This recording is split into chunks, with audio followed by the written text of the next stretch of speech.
Hi guys, here from Pax Europiana on this beautiful day. It's a very beautiful day. The heat wave is coming to Europe.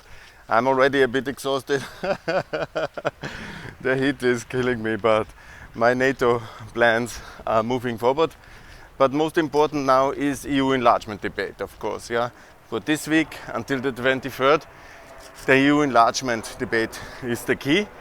Now what is online is all the things about the enlargement for all the 9 countries. We didn't include Serbia because they're very annoying.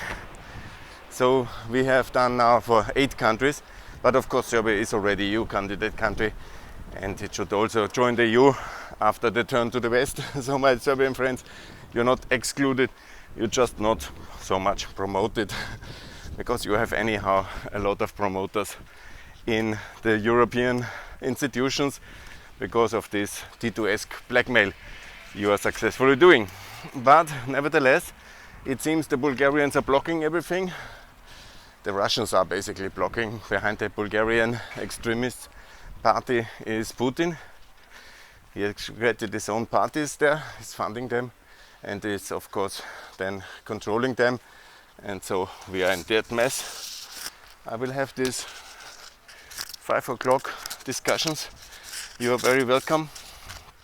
I spread the Zoom link for the coordination for 5 o'clock today, and then on Sunday I call everybody in Europe to go on the street and to protest for EU enlargement. The Putin's times are over and there's the Western Balkans, Ukraine, Moldova, Georgia must be in the European Union. I understand there's resistance. I understand some people are against that. I call for that anyhow since 20 years. Now it's the moment where the Ukrainians are fighting for it. Now is the moment to get it done.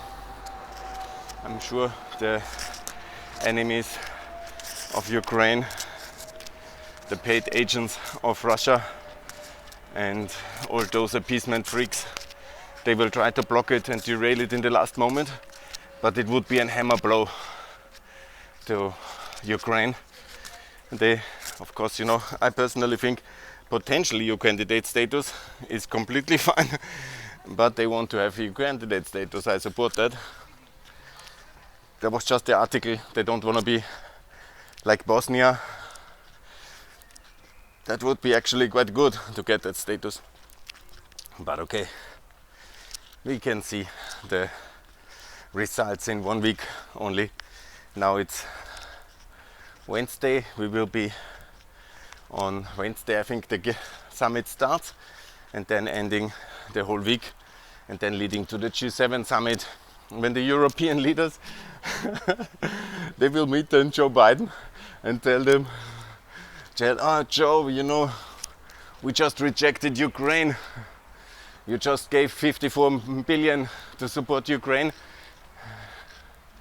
and we were a little bit shortchanged, but can you protect us while we are just rejected Ukraine? It will not be like that, I think.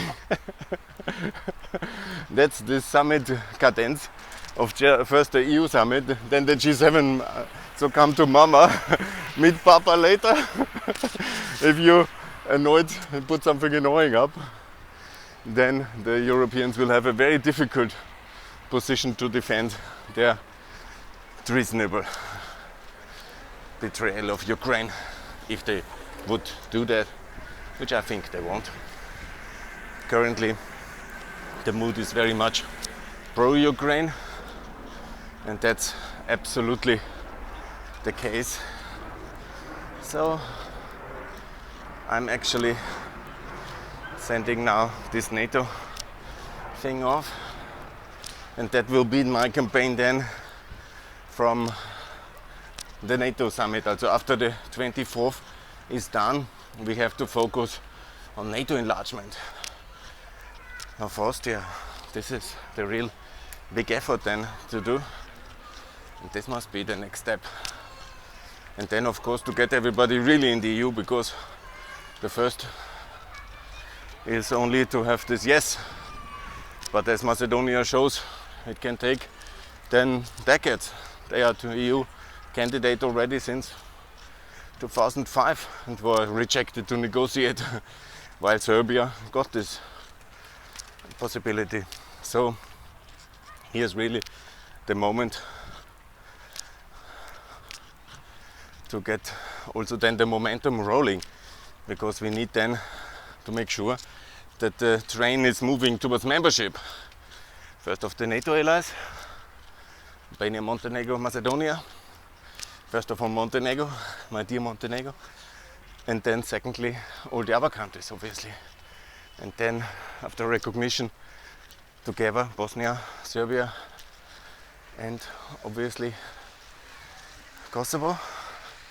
And then the three more complicated countries based on the BRD model, first in NATO, because I'm no longer for the Cypriot settlement. As there is no goodwill in Russia, we need to have the US backing for membership. So NATO membership, division, and EU membership, and the euro must be the way for ceasefire with Russia. Yeah, that I propose. That will be then the campaign for the second part of 2022. So you see a lot to do just to stay in shape, healthy and happy, and to have success on all these fronts. That's absolutely decisive, and that's the plan now for the coming weeks, and that has to be done, and that is the way it will be done. So good. So cross fingers, wisdom for unity will prevail. That's what I'm hoping for. Thanks a lot. More updates to come in the coming days from Pax Europiana. Join our 5 o'clock Zoom call for EU enlargement. EU 37 is coming. Bye.